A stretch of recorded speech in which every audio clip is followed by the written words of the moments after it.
This morning I was discussing the joke of death, and the principal point that I was making was that death and life, or that is to say, in other words, the interval and the event, death being the interval between events, between one appearance and another of human beings, in the same way as winter is the interval between the appearance of the leaves in spring and their disappearance in the fall. But there is, you see, the chronic fear that the interval may be all that there is, that the interval may triumph, and there may be no event. And I was trying to show you that there is a polarity between the event and the interval between events, in such a way that you can no more have the one without the other than you can have the crest of the wave without the trough. And that this goes on and on and on in endless cycles, where there are small intervals making up small intervals and waves which group together and make up a set of intervals and waves, and they in themselves constitute the crest of a larger wave with a much longer trough. And then again there comes the group of intervals and waves on a short rhythm. And that this thing that goes like, you see, like this, you see, that this thing in its turn is the crest of a still greater wave, and that the nature of being is that this is the scheme of things. But the joke about it, what makes it exciting, is the constant anticipation that there might not be anything again after the interval, that it might all come to an end. And the real problem, in order to turn death into a joke, that is to say, suddenly to recover from this terrible anxiety that it might be finished, and then transmute the vibration trembling of anxiety into laughter. It is the same thing. Only the trembling of laughter is the trembling of anxiety seen from a different point of view. Now, what are the things that are obstacles to our being able to see that? It's almost as if life were itself a guru.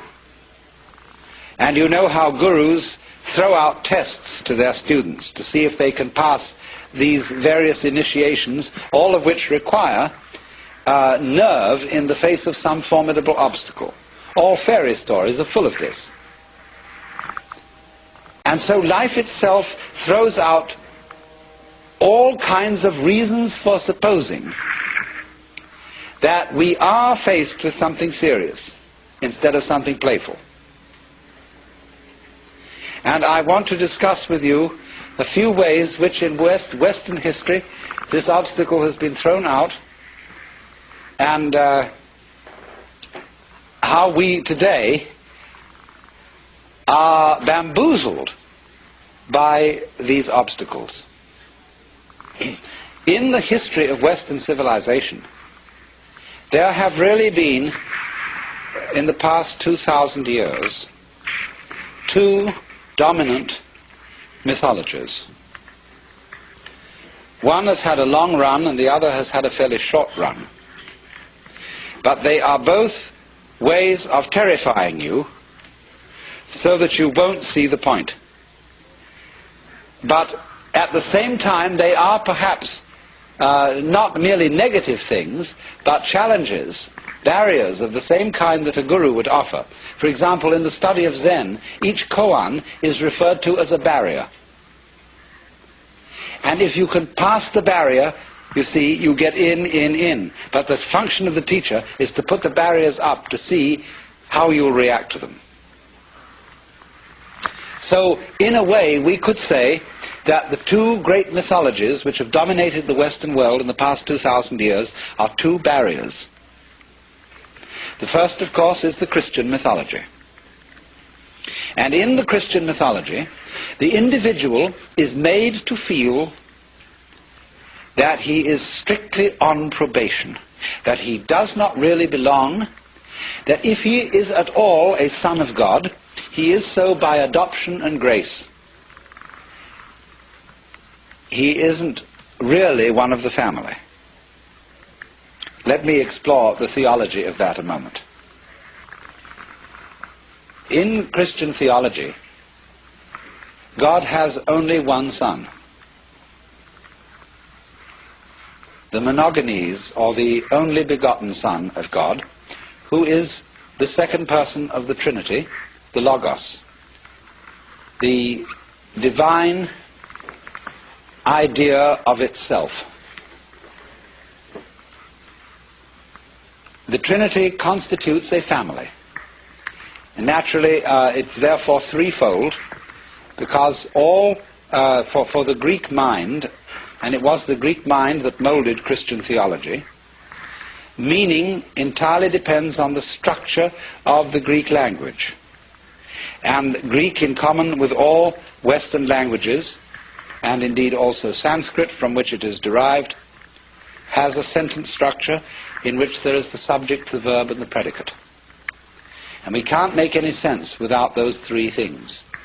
We have to have an I love you or an I know you sentence for there to be any love or for there to be any knowledge.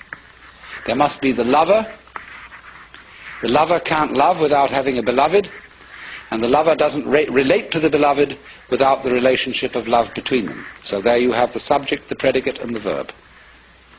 And so naturally, in Greek ideas, the very inner nature of reality of the Godhead itself must be threefold, following the structure of Greek thought and Greek grammar. So,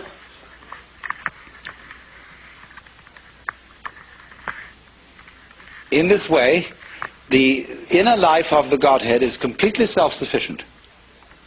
There is the Son, the object of God's love, so that God doesn't need any created world of finite beings as the necessary object of his love, so that he can be love. You see? So then, the created world is something extraneous. It's something that the Lord threw off in a fit of exuberance. And although it is very much beloved by him, he doesn't in any way depend on it. He, in a sense, fathered it, but he fathered it out of nothing. It had no true mother. And so, in a way, it's an orphan. And the relationship between the Creator and the creature in popular Christianity has always been the relationship between the king and the subject.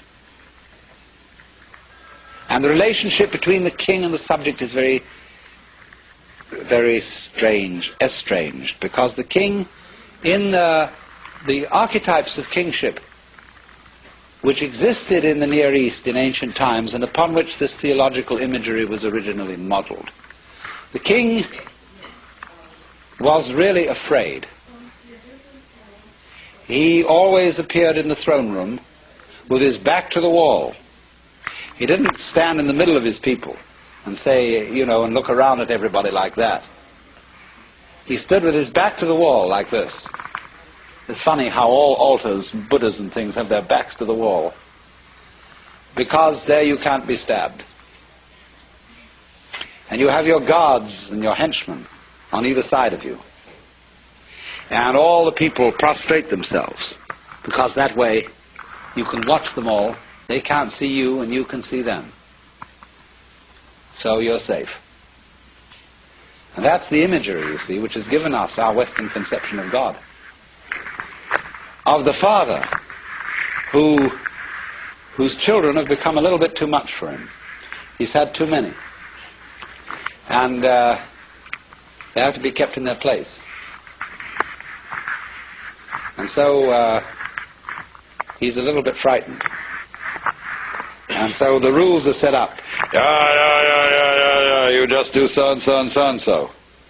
And you must feel grateful